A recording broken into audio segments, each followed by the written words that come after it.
الحمد للہ رب العالمین والصلاة والسلام علی سید الانبیاء والمرسلین اما بعد فاعوذ باللہ من الشیطان الرجیم بسم اللہ الرحمن الرحیم۔ سبق نمبر 100 نزہۃ القاری شرح صحیح البخاری۔ اس میں آج انشاءاللہ تعالی بالکل آخری لیکچر ریکارڈ ہوگا، اور یہ آخری لیکچر جلد نمبر 1 کے صفحہ نمبر 125 سے تقریباً 219 تک کی ریکارڈنگ ہوگی انشاءاللہ تعالی۔ ظاہر اتنی زیادہ چیزیں میں ریکارڈ تو نہیں کر پاؤں گا، مگر پی ڈی ایف کی صورت میں انشاءاللہ تعالی آپ لوگوں کے پاس یہ سب موجود ہوگا، آپ اس کو جتنا چاہیں پڑھ سکتے ہیں۔ ہم انشاءاللہ تعالی امام بخاری علیہ رحمہ کا ذکر خیر کرنے کے ساتھ ساتھ بخاری شریف کیسے لکھی گئی اس کے حوالے سے بھی انشاءاللہ تعالی چند باتیں آج سیکھیں گے، اور آخری جو صفحات ہیں تقریباً 40-50، اس میں حضرت سیدنا امام اعظم ابو حنیفہ رحمۃ اللہ تعالی علیہ کا ذکر خیر ہے، اور فقہ کی اہمیت پہ بیان ہے۔ یہ باتیں ہم نے کم و بیش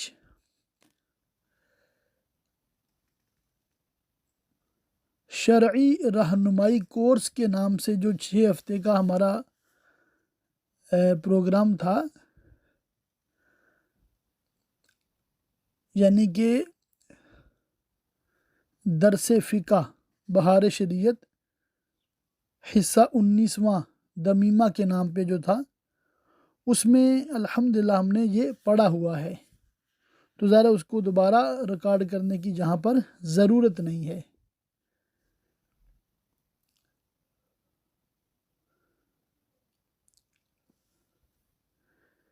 تو آج اللہ تعالیٰ کی اس نعمت اور احسان پر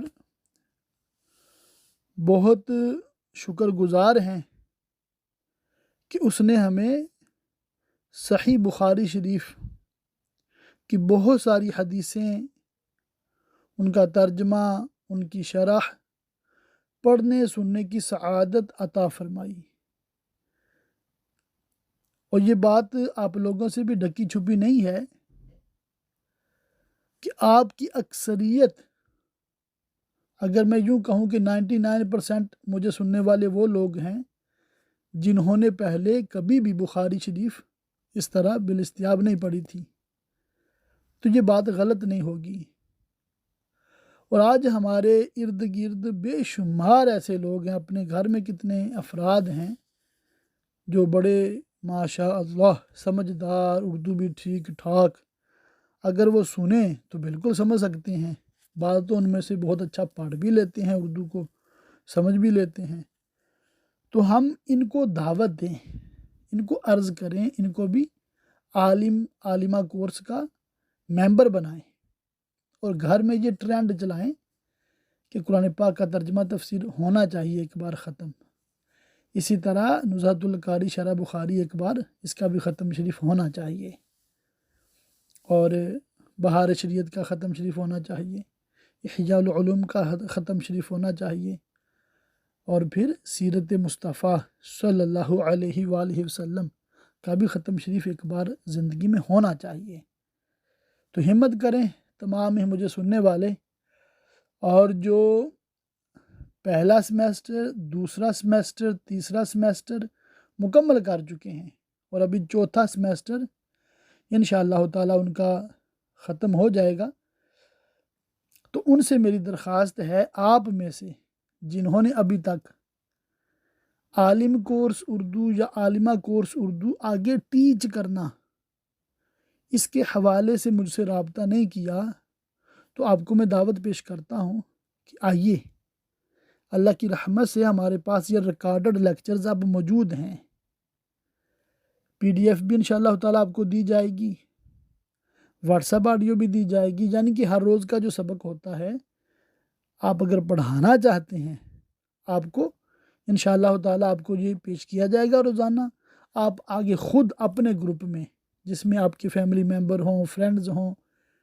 آپ کے جاننے والے ہوں، ان کو یہ بس فارورڈ کر دینا ہے آپ نے روزانہ پاکستانی تقریباً رات 9-10 بجے، پھر ان میں سے جو سنیں جو پڑھیں وہ آپ کو، مجھے نہیں، یعنی شاہد بریلوی کو نہیں بلکہ آپ کو، آپ ان کے ٹیچر ہوں گے انشاءاللہ تعالیٰ، آپ کو بتائیں گے یا لکھ کر بھیجیں گے خلاصہ 1-2 منٹ میں یا 3-4 لائنوں میں، آپ ان کی حاضری لگایا کریں گے، ان سے رابطے میں رہیں گے انشاءاللہ تعالیٰ، جب ٹیسٹ کی باری آئے گی ان کو ٹیسٹ پیپر بھی ہم دیں گے، اور ان کے جو ٹیسٹ پیپر ہوں گے وہ مارکنگ بھی ہم خود کریں گے، آپ ایز اے ٹیچر تو ہیں مگر آپ ایگزامینر نہیں ہوں گے ان کے، وہ میں خود انشاءاللہ تعالیٰ ان کے ٹیسٹ لیا کروں گا، پیپر بھی مارک کر دیا کروں گا، نمبر بھی، رزلٹ کارڈ بھی میں انشاءاللہ تعالیٰ آپ کو دے دیا کروں گا، آپ آگے اسٹوڈنٹس کو دے دینا۔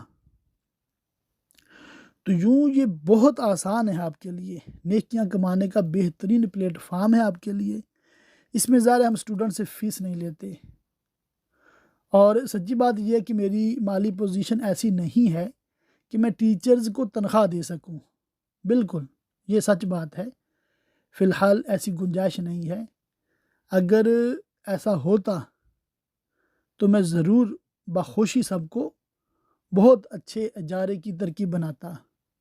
بہرکیف امید ہے آپ لوگ اتنا وقت نکال لیا کریں گے کہ آپ نے روزانہ بس وہ لیسن فارورڈ کرنا ہے، ایک کام 1 منٹ ڈیلی، پھر آپ نے اپنی فیملی کو پرائرٹی دینی ہے، آپ نے اپنی جاب کو پرائرٹی دینی ہے، ایجوکیشن کو پرائرٹی دینی ہے، اس میں سے جو ٹائم بچ جائے اس میں آپ نے عالمہ کورس کے اسٹوڈنٹس کے میسیجز دیکھ لینے ہیں، ان بیچاروں کو رپلائی دے دینی ہے، ان کی حوصلہ افزائی کر دینی ہے، آپ کے یہ 2-4 بول انشاءاللہ تعالیٰ حوصلہ افزائی کے ان کی یعنی کہ علم دین سیکھنے پہ ان کو لگا دیں گے،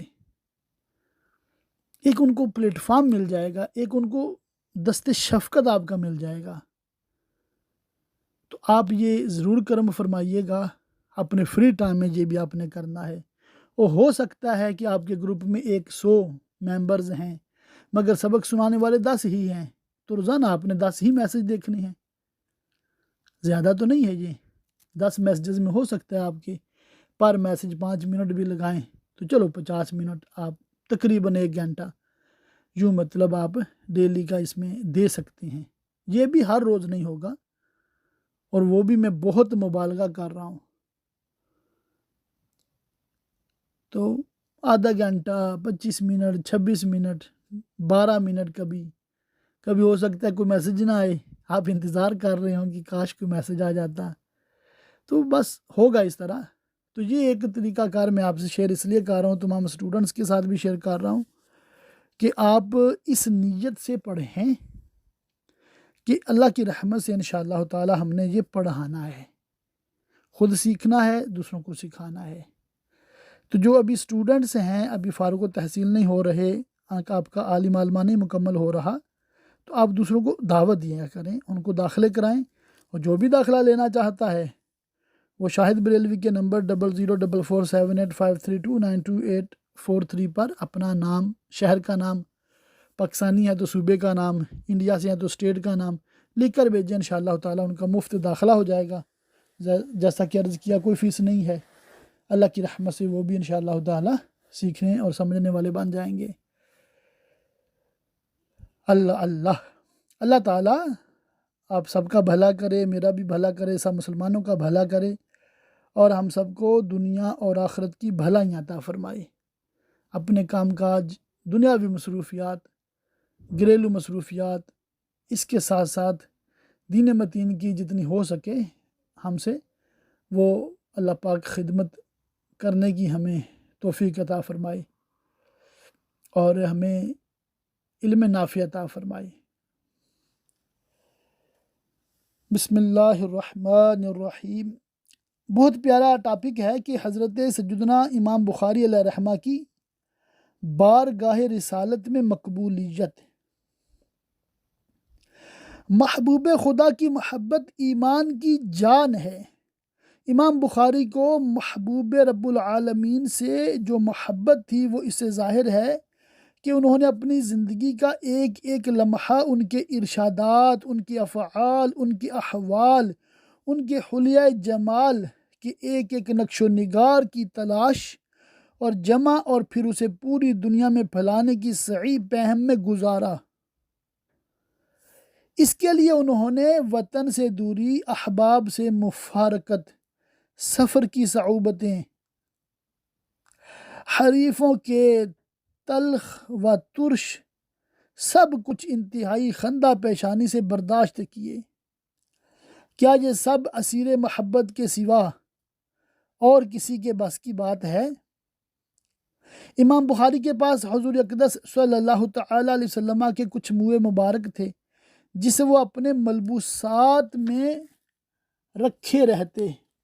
جب امام بخاری کا یہ حال تھا تو رحمت للعالمین کی عنایتیں کرم فرمائیاں تو سب پر عام ہیں، امام بخاری پر کیوں نہ ہوتی۔ وراق کا بیان ہے کہ ایک بار میں نے خواب دیکھا کہ امام الانبیاء کہیں جا رہے ہیں، پیچھے امام بخاری بھی ہیں۔ حضور اقدس صلی اللہ تعالی علیہ وسلم کے قدم مبارک اٹھانے کے بعد وہیں امام بخاری بھی قدم رکھتے رہیں جہاں سے قدم مبارک اٹھا ہے۔ امام بخاری کے مشہور تلمیذ فربری کا بیان ہے، میں نے خواب دیکھا کہ میں کہیں جا رہا ہوں، ناگہاں حضور اقدس صلی اللہ تعالیٰ علیہ وسلم تشریف لائے، پوچھا کہاں جا رہے ہو؟ عرض کیا محمد بن اسماعیل کے یہاں۔ فرمایا جاؤ ان سے میرا سلام کہنا۔ اللہ اللہ، تو امام بخاری کا نام اصل میں کیا تھا؟ محمد۔ اسماعیل ان کے والد کا نام تھا، تو محمد بن اسماعیل بخاری، تو امام بخاری کے نام سے مشہور ہو گئے۔ اللہ اللہ۔ عبد الواحد بن آدم توادیسی نے بیان کیا، میں نے ایک رات خواب میں دیکھا کہ حضور اقدس صلی اللہ تعالی علیہ وآلہ وسلم صحابہ کرام کے ساتھ ایک جگہ کھڑے ہیں جیسے کسی کا انتظار ہے۔ میں نے دریافت کیا حضور کس کا انتظار ہے؟ فرمایا بخاری کا۔ توادیسی یا توادیسی کہتے ہیں کہ کچھ دنوں کے بعد خبر ملی کہ امام بخاری کا وصال ہو گیا۔ مجھے تحقیق کے بعد معلوم ہوا کہ جس رات زیارت اقدس سے مشرف ہوا تھا وہی رات امام بخاری کے وصال کی تھی، جس کا استقبال شہنشاہ کونین اپنے صحابہ کے ساتھ عالم بالا میں کریں، اس کی عظمتوں کا اندازہ کون کر سکتا ہے۔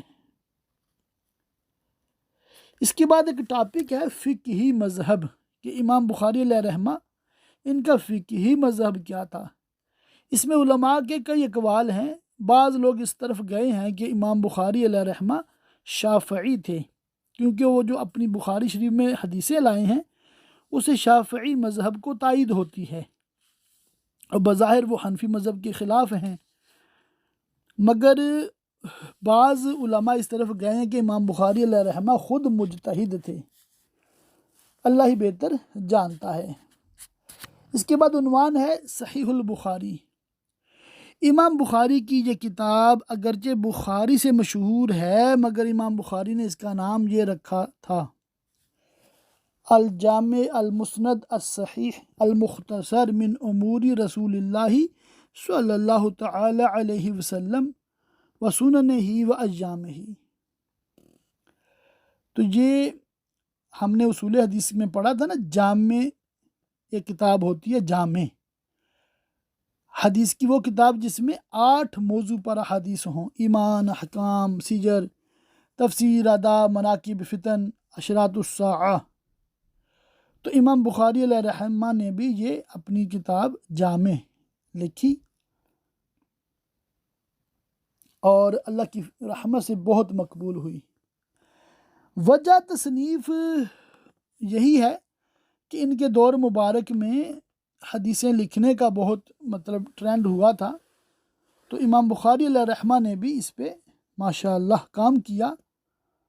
اور پہلے کے جو محدثین تھے وہ التزام نہیں کرتے تھے، ہر طرح کی روایت لکھتے تھے، صحیح ہے، حسن ہے، ضعیف ہے، مگر ساتھ میں وہ نوٹ بھی لکھ دیتے تھے کہ یہ واقعی ضعیف ہے، ہم اس کو صحیح نہیں کہہ رہے۔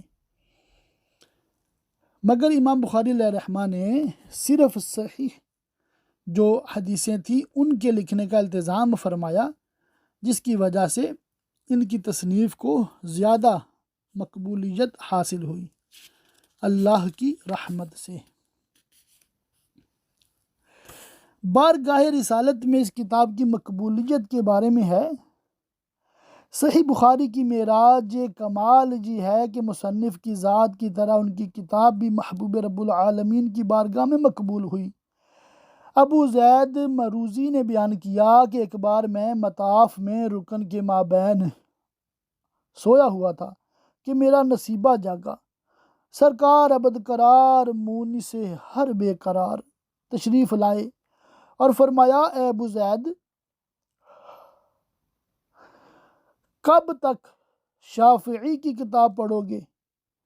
میری کتاب کیوں نہیں پڑھتے؟ میں نے عرض کیا: یا رسول اللہ، آپ کی کتاب کون سی ہے؟ فرمایا: محمد بن اسماعیل کی جامع، یعنی کہ صحیح بخاری شریف۔ اللہ اللہ اللہ اللہ اللہ اللہ۔ یہ تو ہم پہلے بھی اللہ کے فضل و کرم سے 5 جلدیں پڑھ چکے ہیں، تو اس میں ہم نے یہ پڑھا کہ اس کی طرز یہ ہوتی ہے کہ امام بخاری علیہ رحمہ ایک کتاب کا عنوان دیتے ہیں، پھر اس کے تحت مختلف ابواب لاتے ہیں، اور پھر ابواب میں قرآن کی آیتیں، حدیثیں، اور بعض اوقات تعلیقات۔ اور یہ تو ہم نے بارہا سیکھا تھا کہ بعض اوقات جو باب کا ٹاپک ہوتا تھا اس کے تحت جو روایت لکھی ہوتی تھی اس میں بظاہر کوئی مطابقت نظر نہیں آتی تھی، مگر علماء فرماتے ہیں کہ یہ امت پہ ایک قرض ہے، بوجھو تو جانے۔ یہ امام بخاری علیہ رحمہ نے اس عنوان کے تحت یہ حدیث کیوں لکھی ہے۔ تو بہرکیف اکثر میں مطابقت کوئی نہ کوئی ہوتی ہے، بعض میں بعض علماء کو اس مطابقت کا پتہ نہیں چلا۔ خیر، اس کے بعد بخاری شریف کی مختلف شروح کا ذکر ہے۔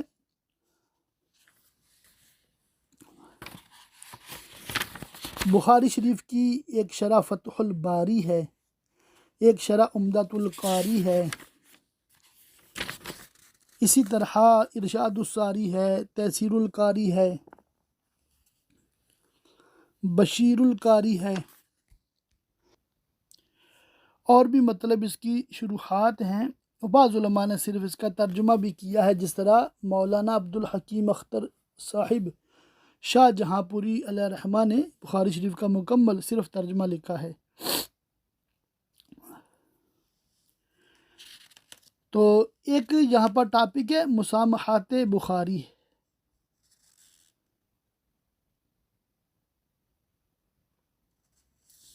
یہ ہم نے بخاری شریف میں بارہا یہ پڑھا تھا کہ بعض مسائل میں امام بخاری علیہ رحمہ احناف سے چونکہ اختلاف فرماتے تھے، تو یہ آپ کا تسامح یعنی کہ آپ کی خطائی اجتہادی کی کیٹیگری میں ہم اس کو لیتے ہیں۔ اور ظاہر بہت بڑے عالم تھے، بعض علماء کے نزدیک تو امام بخاری خود مجتہد تھے۔ تو جس طرح صحابہ کرام علیہم رضوان بڑی شان والے تھے، اس کے باوجود ایک دوسرے سے علمی اختلاف رکھتے تھے، تو اسی طرح جیسے امام اعظم ابو حنیفہ، امام مالک، امام شافعی، امام احمد بن حنبل، یہ چار مشہور اہل سنت و جماعت کے فقہا ہیں، مجتہدین ہیں، ان میں اختلاف رہا ہے۔ اور آج کے زمانے میں تو ہم ظاہر اپنی آنکھوں سے مشاہدہ کر رہے ہیں علماء میں کتنا اور کیسا بعض اوقات اختلاف ہوتا ہے۔ بعض اوقات ہم یہ سمجھتے ہیں کہ یہ بات بالکل کامن سینس ہے، ہر بندے کو اچھی طرح سمجھ آنی چاہیے، وہ دوسرے کو سمجھ ہی نہیں آ رہی ہوتی تو ہم اپنا سارا مطلب پیٹ رہے ہوتے ہیں۔ خیر، تو یہ اصل میں کیا ہے کہ اللہ پاک نے انسانوں کو مختلف ذہن عطا فرمائے ہیں، اور یہی ایک مطلب سبب ہے کہ دنیا کا نظام بھی اسی طرح چلتا ہے۔ اگر سارے انسان ایک ہی صلاحیت، ایک ہی کیٹیگری کے ہوں تو پھر سب کا ایک ہی پروفیشن ہوگا، ایک ہی شعبہ ہوگا، تو باقی شعبہ جات میں کام کون کرے گا؟ تو اس میں بھی اللہ پاک کی ہزارہ حکمتیں ہیں کہ ہر ایک کی ذہنی صلاحیت الگ ہے۔ باہر کیف امام بخاری علیہ رحمہ کے حوالے سے یہاں پر مسامحات کا ذکر ہے۔ اس کے بعد جو عنوان شروع ہوتا ہے، جس کا میں نے پہلے بھی عرض کر دیا کہ حضرت سیدنا امام اعظم ابو حنیفہ رضی اللہ تعالیٰ عنہ کا ذکر خیر ہے۔ تو یہ ہم شرعی رہنمائی کورس میں چونکہ کر بھی چکے ہیں، مگر ایک واقعہ وہ میرا بار بار دل کر رہا ہے کہ میں ریکارڈ کر دوں، یہ رہ گیا تھا، اس میں ہم اس پہ مطلب تفصیلی بات نہیں کر سکے تھے کہ حضرت سیدنا امام اعظم ابو حنیفہ رحمہ اللہ کا وصال کیسے ہوا، اور اس دور میں کیا چل رہا تھا، پولیٹیکلی مسلمانوں کی کیا سچویشن تھی۔ اس پہ تھوڑا سا ایک واقعہ میں انشاءاللہ تعالیٰ عرض کر دیتا ہوں۔ اس میں دیگر ائمہ فقہ کا بھی ذکر خیر ہے اور بہت سارے مسلمانوں کا ذکر خیر ہے جو امام اعظم رحمہ اللہ کے دور مبارک میں تھے۔ صفحہ نمبر 217 پہ عنوان ہے وفات۔ بنی امیہ کے خاتمے کے بعد، یعنی کہ آپ کو پتہ ہے کہ جب یزید پلید تخت نشین ہوا تھا، اس کے بعد کے جو مروان اور عبد الملک بن مروان اور پھر اور بھی اموی خلفاء کا دور رہا ہے، تقریباً یہ بنی امیہ کی حکومت 100 سال رہی ہے۔ اس کے بعد جو دور شروع ہوا وہ خلافت عباسیہ کا تھا، 500-600 سال تقریباً، اور اس کے بعد یہ خلافت عثمانیہ، یہ ترک والے جو تھے ترکی، انہوں نے مطلب 500-600 سال امت مسلمہ کی خدمت کی، سعادت پائی۔ یہ جو بنو عباس تھے نا، ان میں بعض اچھے بھی تھے، بعض بہت برے تھے، اور امام اعظم کے دور کے خلفاء کتنے برے تھے اس کا آپ اندازہ لگا سکتے ہیں۔ بنو امیہ کے خاتمے کے بعد صفاح پھر منصور نے اپنی حکومت جمانے اور لوگوں کے دلوں میں اپنی ہیبت بٹھانے کے لیے وہ مظالم کیے جو تاریخ کے خونی اوراق میں کسی سے کم نہیں۔ منصور نے خصوصیت کے ساتھ سادات پر جو مظالم ڈھائے ہیں وہ سلاطین عباسیہ کی پیشانی کا بہت بڑا بدنما داغ ہیں۔ اسی خون خار نے حضرت محمد بن ابراہیم کو دیوار میں زندہ چنوا دیا۔ یہ آل رسول میں سے تھے صلی اللہ علیہ وآلہ وسلم۔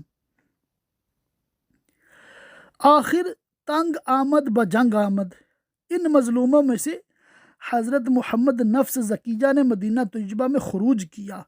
ابتداءً ان کے ساتھ بہت تھوڑے لوگ تھے، بعد میں بہت بڑی فوج تیار کر لی۔ حضرت امام مالک نے بھی ان کی حمایت کا فتویٰ دے دیا۔ نفس زکیہ بہت شجاع، فن جنگ کے ماہر، قوی، طاقتور تھے۔ مگر اللہ کی شان بے نیازی کہ جب منصور سے مقابلہ ہوا تو 145 ہجری میں دادے مردانگی دیتے ہوئے شہید ہو گئے۔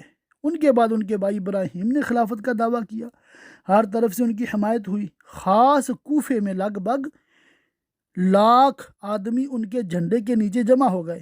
بڑے بڑے ائمہ علماء فقہا نے ان کا ساتھ دیا، حتیٰ کہ امام اعظم نے بھی ان کی حمایت کی۔ بعض مجبوریوں کی وجہ سے جنگ میں شریک نہ ہو سکے، جس کا ان کو مرتے دم تک افسوس رہا، مگر مالی امداد کی۔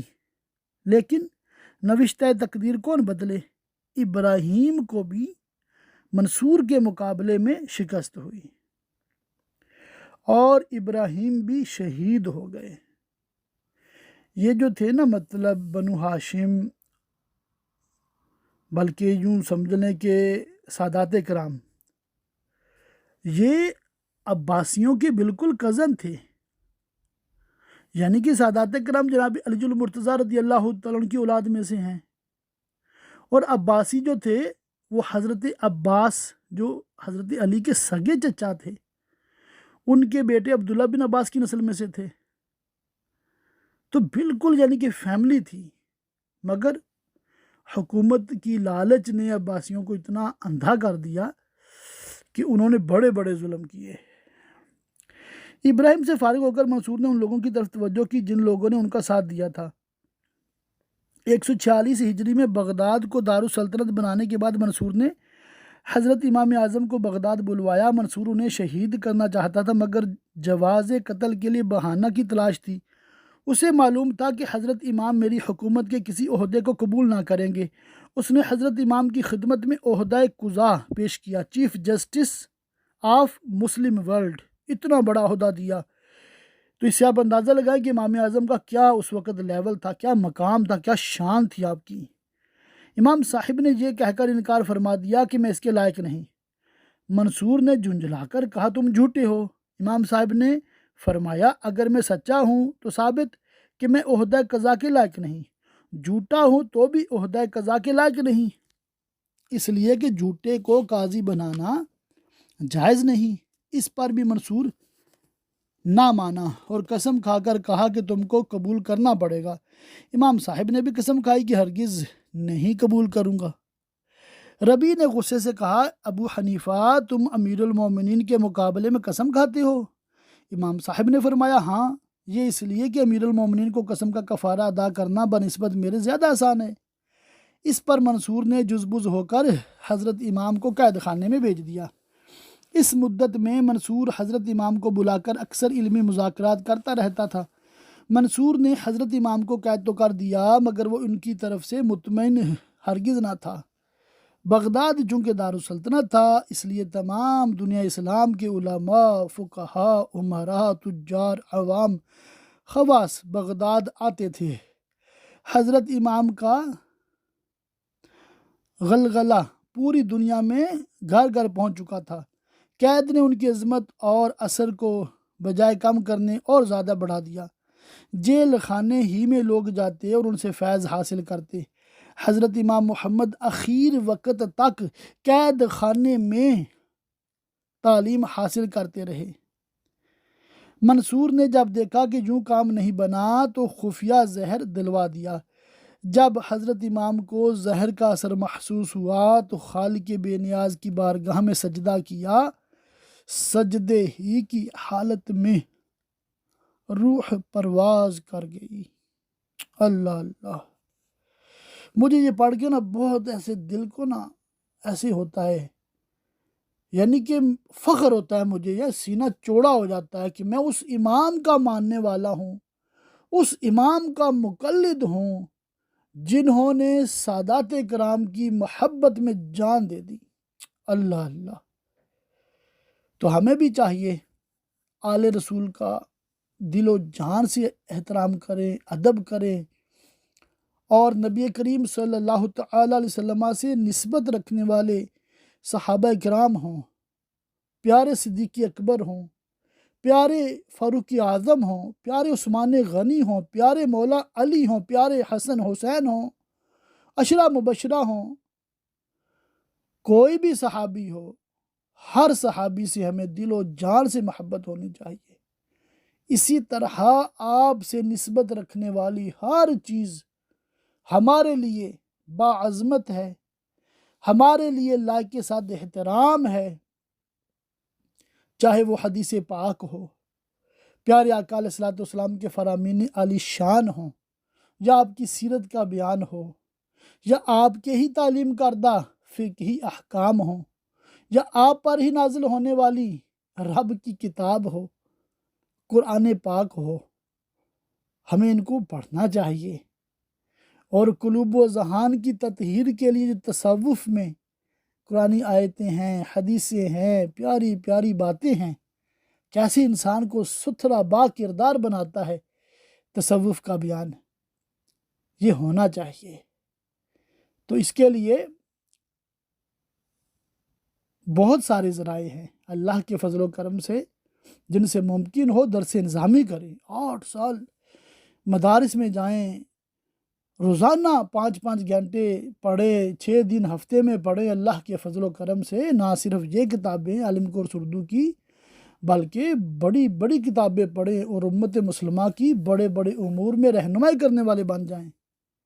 بھئی عالم کورس اردو سے تو آپ کو تقریباً فرض عین ہے، جو آپ کی ضرورت کا علم ہے وہ آپ کو حاصل ہوگا۔ فرض کفایہ یعنی دوسرے مسلمانوں کی رہنمائی کے لیے جو علوم چاہیے اس کے لیے تو آپ کو زیادہ پڑھنا پڑے گا۔ تو جو لوگ یہ کورس مکمل کر رہے ہیں وہ یہ نہ سمجھے کہ ہمارے تحصیل علم کا یہ آخری پلیٹ فارم ہے۔ اللہ کے بندو، یہ تو ابھی آغاز ہے۔ ہم نے کہا عالم کا کم از کم درجہ، اور عالم کے کتنے درجے ہیں؟ اللہ خود فرماتا ہے وَفَوْقَ كُلِّ ذِي عِلْمٍ عَلِيمٍ، ہر علم والے سے اوپر ایک علم والا ہوتا ہے۔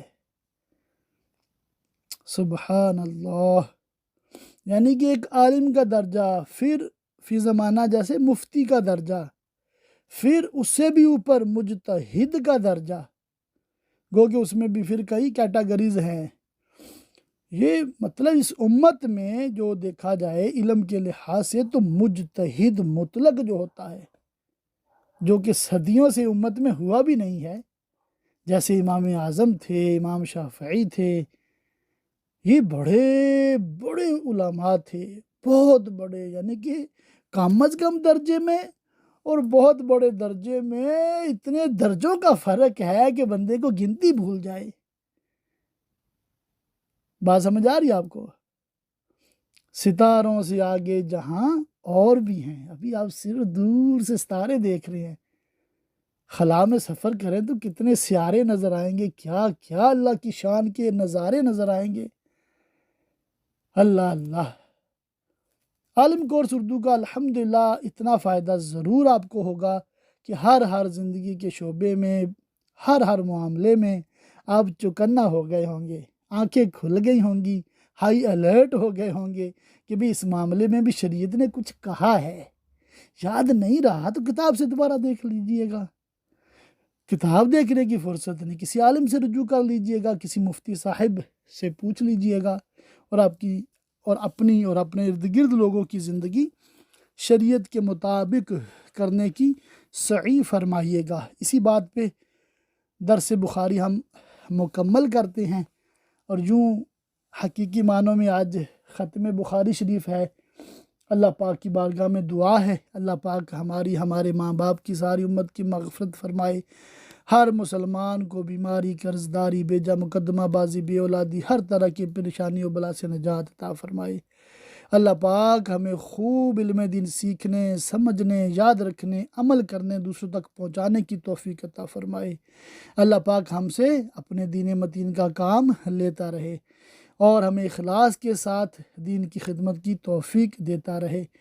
اللہ پاک جتنے بھی مجھے سن رہے ہیں، بالخصوص وہ اور بالعموم سارے ہی مسلمان، ان کے دلوں میں جو بھی نیک جائز حاجت ہے، اپنے حبیب مکرم، نور مجسم، شاہ آدم و بنی آدم، رسول محتشم، شفیع امم، تاجدار عرب و عجم،